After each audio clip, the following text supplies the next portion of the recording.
ताजमहल में गंगाजल चढ़ाया, क्या सच में शिव मंदिर है? आगरा के ताजमहल पहुंचे दो युवकों ने मुख्य मकबरे पर ऊपर से गंगाजल चढ़ाया। दीवार पर ओम का स्टिकर भी चिपकाया। उन्होंने इसका वीडियो भी बनाया, जिसमें वे कहते हैं कि अब अंतिम पड़ाव पर पहुंच गए हैं। हिंदू महासभा का दावा है कि यह ताजमहल नहीं, तेजोमहालय शिव मंदिर है। विवाद क्या है? कोर्ट का रुख क्या रहा? एएसआई और सरकार क्या मानती है? पहली बार विवाद। ताजमहल में मंदिर होने का विवाद 1965 में शुरू। 1965 में आई ताजमहल द ट्रू स्टोरी किताब ने ताज को लेकर विवाद खड़ा कर दिया। इसमें ताजमहल को तेजोमहालय बताया गया। किताब में दावा किया कि ताजमहल की जगह शिव मंदिर था। To unveil the true story the थोरंगले PNDA। किताब में दावा किया गया कि यहां तेजोमहालय 1155 मुगलों के शासन से दशकों पहले बना था। इसी किताब का हवाला देते हुए समय पर तमाम हिंदूवादी संगठन ताजमहल को तेजोमहालय होने का दावा करते हैं। PN ओक ने 1960 से 70 के दशक में ताजमहल, फतेहपुर सीकरी और लाल किले को लेकर तब कई विवादास्पद किताबें लिखी थीं। 2015 से 17 तक का विवाद। 2017 में पर्यटन स्थलों की पुस्तिका से ताजमहल का नाम हटाया इस विवाद को आगे बढ़ाते हुए तब मेरठ के सरधना से बीजेपी विधायक संगीत सोम ने एक सभा में बयान दिया था। सोम ने कहा था, ताजमहल गद्दारों ने बनवाया था। उसका इतिहास भारत की संस्कृति पर एक दाग की तरह है। तब बीजेपी ने खुद को इस बयान से अलग कर लिया था। कहा यह उनका व्यक्तिगत मत हो सकता है, पार्टी का नहीं। इसी साल आगरा में वकीलों के एक समूह ने ताजमहल को अग्रेश्वर महादेव मंदिर बताते हुए जिला अदालत में याचिका दाखिल इससे पहले 2015 में भी की थी। वकीलों के एक समूह ने इस मुद्दे को लेकर याचिका लगाई थी। एएसआई के जवाब के बाद दोनों याचिकाएं कोर्ट में खारिज हो गईं। एएसआई ने कहा था कि ताजमहल मकबरा है, मंदिर नहीं। प्रत्नकीर्तिम्पावरिणो ताज के 22 कमरे खुलवाएं। जज ने कहा पहले PhD करो, तब कोर्ट आना साल 2022 में। इलाहाबाद हाईकोर्ट की लखनऊ बेंच ने ताजमहल के बंद दरवाजों को खोलने की मांग वाली याचिका खारिज कर दी थी। भाजपा नेता डॉक्टर रजनीश सिंह ने ताजमहल का असली इतिहास खोजने के लिए फैक्ट फाइंडिंग कमेटी बनाने की मांग की थी। मांग यह भी थी कि ताजमहल के तहखाने में बने 22 कमरों को खोला जाए। याचिकाकर्ता ने इन कमरों में हिंदू देवी देवताओं की मूर्ति होने की संभावना जताई थी। जस्टिस DK उपाध्याय ने इस पर कड़ा रुख अपनाते हुए कहा था कि पहले यूनिवर्सिटी जाएं, PhD करें, तब कोर्ट आएं। अगर कोई रिसर्च करने से रोके तो हमारे पास आएं। बड़ा सवाल, क्यों नहीं खोले जा सके ताजमहल के तहखाने के कमरे? ताज के बंद दरवाजों को खोलने में एक नहीं कई अड़चनें हैं।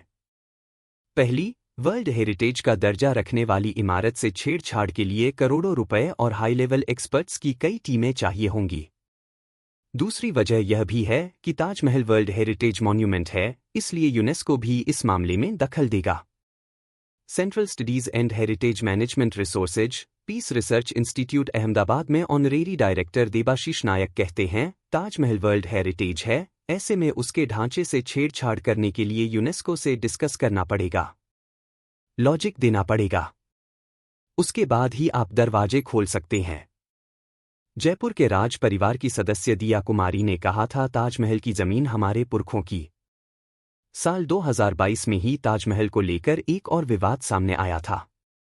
राजस्थान के राजसमंद से तब बीजेपी सांसद और जयपुर के राजघराने की दिया कुमारी ने ताजमहल की जमीन को अपने पुरखों का बताया था। उन्होंने दावा किया कि आज ताजमहल जिस जमीन पर खड़ा है वो कभी उनके पूर्वजों की थी। अगर इसे साबित करने के लिए किसी भी तरह के दस्तावेज की भी जरूरत पड़ती है तो कोर्ट के ऑर्डर पर वो उसे सामने रखेंगी। उन्होंने दावा किया कि ये दस्तावेज बताते हैं कि ताजमहल पहले जयपुर के पूर्व राज परिवार का एक पैलेस था।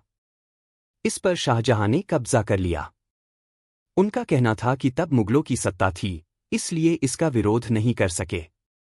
अब वो दो जवाब, जिससे स्पष्ट होता है कि ताजमहल मंदिर नहीं था। 2015 में 6 वकीलों ने याचिका लगाई थी। जिसका आधार पीएन ओक द्वारा अपनी पुस्तक ताज की सच्ची कहानी में दिए गए साक्ष्य थे। उन्होंने मांग की थी कि ताजमहल के तहखाने को खोला जाए और ताजमहल के हिंदू मूल के सबूत के लिए सभी कमरों की तलाशी ली जाए। सुनवाई के दौरान कोर्ट ने एएसआई यानी आर्कियोलॉजिकल सर्वे ऑफ इंडिया से जवाब मांगा था। जिला कोर्ट में एएसआई ने कहा था कि ताजमहल एक मकबरा है, यह मंदिर नहीं है। एएसआई ने साफ किया था कि याचिकाकर्ताओं की मांग का कोई आधार नहीं है। चूंकि यह इस्लामिक इमारत है, इसलिए उनके पास इसमें पूजा या किसी भी तरह का धार्मिक अनुष्ठान करने का अधिकार नहीं है। इससे पहले साल 2015 में लोकसभा में संस्कृति मंत्रालय ने इस बात को साफ किया था कि ताजमहल में किसी भी मंदिर का कोई प्रमाण नहीं है। 2022 में भाजपा नेता की याचिका खारिज हो जाने के बाद कोर्ट में इससे संबंधित कोई मामला नहीं चल रहा है।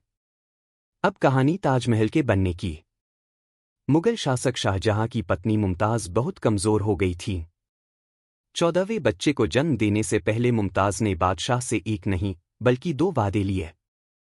पहला, उनके जाने के बाद वो किसी और महिला से बच्चा नहीं पैदा करेंगे। दूसरा, मुमताज ने कहा, मैंने सपने में एक बेहद खूबसूरत महल और बाग देखा है, जैसा इस दुनिया में कहीं नहीं है। आपसे गुजारिश है कि आप मेरी याद में वैसा ही एक महल बनवाएं। बच्चे को जन्म देते समय मुमताज की मौत हो गई। जनवरी 1632 ताजमहल बनाने का काम शुरू हुआ। शाहजहां ने यमुना किनारे आगरा में महल के लिए जगह खोजनी शुरू की। बादशाह ने राजा मान सिंह के पोते जय सिंह से 3 एकड़ की जमीन ली। जमीन के बदले शाहजहां ने जय सिंह को 4 हवेलियां दी। जमीन को बराबर कर मुमताज के लिए उजा-ए-मुनव्वरा यानी शानदार मकबरा बनाने का काम शुरू हुआ। महल का निर्माण आगरा के पेठे ने ठप होने से बचा लिया। तभी से आगरा का पेठा फेमस हो गया। 1648 तक मकबरे, मुख्य गुंबद और बगीचे का काम पूरा हो गया। 1645 में खूब गर्मी पड़ी। बादशाह ने मजदूरों की एनर्जी बूस्ट करने के लिए उन्हें पेठा खिलाया। अमानत खां ने बारी बारी मकबरे के हर हिस्से को नक्काशी से सजाया। खाल जलाने वाली गर्मी मोहब्बत की सबसे बड़ी निशानी की पहली ईंट रखी गई। 20,000 मजदूर दिन रात काम कर इमारत की गहरी नींव खोदी। 1,000 इसका ध्यान रखा गया कि यमुना का पानी उसमें रिस कर न आ पाए। महल बनाने वाले ज्यादातर मजदूर कन्नौज और कश्मीर के हिंदू थे। पुर्तगाली लेखक सेबेस्टियाओ मेनरिक ने इस बारे में लिखा, से ज्यादा हाथी पत्थर ढोने के लिए लगाए गए। 40 तरह के रत्नों को महल की दीवारों पर जड़ा गया। हरे रंग का पत्थर चीन से, नीला लैपीज जूली पत्थर अफगानिस्तान से मंगवाया गया। साल 1642 के आसपास चबूतरे और मुख्य गुंबद पर नक्काशी का काम शुरू हुआ और अरब शाहजहां ने चीन, श्रीलंका, तिब्बत अमानत खां को महल से रत्न पर नक्काशी करने मंगवाए की जिम्मेदारी दी गई। यहां दिखाई गई नक्काशी की तस्वीरें ताजमहल के मुख्य गुंबद की हैं। मुगलों के बाद सत्ता बदली, अंग्रेजों ने आगरा पर कब्जा जमा लिया। ताज की दीवारों में जड़े कीमती रत्न और कालीनें गायब होने लगीं। 1803 में अंग्रेज जनरल लेक ने आगरा पर कब्जा कर लिया। अंग्रेजों ने ताजमहल के अंदर बनी मस्जिद को किराए पर उठा दिया। ताज के बगीचे में अब पिकनिक होने लगी थी। 18 लाख स्क्वायर फीट में फैला ताज 10 हिस्सों में बांटा गया। यमुना नदी मकबरा, मुख्य गुंबद और कलश, शाही मस्जिद, शाही चबूतरा, चारबाग, 420 कमरों, मीनार का तहखाना मकबरे के डायना ठीक नीचे है। बेंच, मुख्य दरवाजा, दरवाजा रुजा। जब ताज को ढकना पड़ा 1971 में, ताजमहल को पाकिस्तान के हमले का डर था। भारत पाकिस्तान युद्ध के दौरान ताजमहल को 15 दिन के लिए हरे कपड़े से ढक दिया गया था। तब भारत को खुफिया रिपोर्ट मिली थी कि 1777 पाकिस्तानी वायुसेना आगरा में हवाई हमला कर सकती है। ऐसे में सरकार ने फौरन ताजमहल को हरे कपड़े से ढकवा दिया था। ढकने के साथ ही उसके आसपास झाड़ियां और टहनियां लगाई गईं ताकि दूर से वह हरियाली दिखे और शक न हो। सरकार का प्लान था कि अगर पाकिस्तानी वायुसेना के विमान ताजमहल के ऊपर से गुजरेंगे तो वो उसे हरियाली समझेंगे। आगरा के ताजमहल में घुसकर 2 युवकों ने मुख्य मकबरे पर ऊपर से जल चढ़ाया। दीवार पर ओम का स्टिकर भी चिपकाया। युवकों ने दावा किया कि वे बोतल में गंगाजल लेकर गए थे। उन्होंने इसका वीडियो भी बनाया, जिसमें वे कहते हैं कि अब अंतिम पड़ाव पर पहुंच गए हैं। हर हर महादेव। सीआईएसएफ ने दोनों युवकों को आगरा पुलिस के हवाले कर दिया। ये अखिल भारत हिंदू महासभा के कार्यकर्ता श्याम और विनेश कुंतल हैं। मथुरा के रहने वाले हैं। हिंदू महासभा का दावा है कि ये ताजमहल नहीं, तेजो महालय शिव मंदिर है।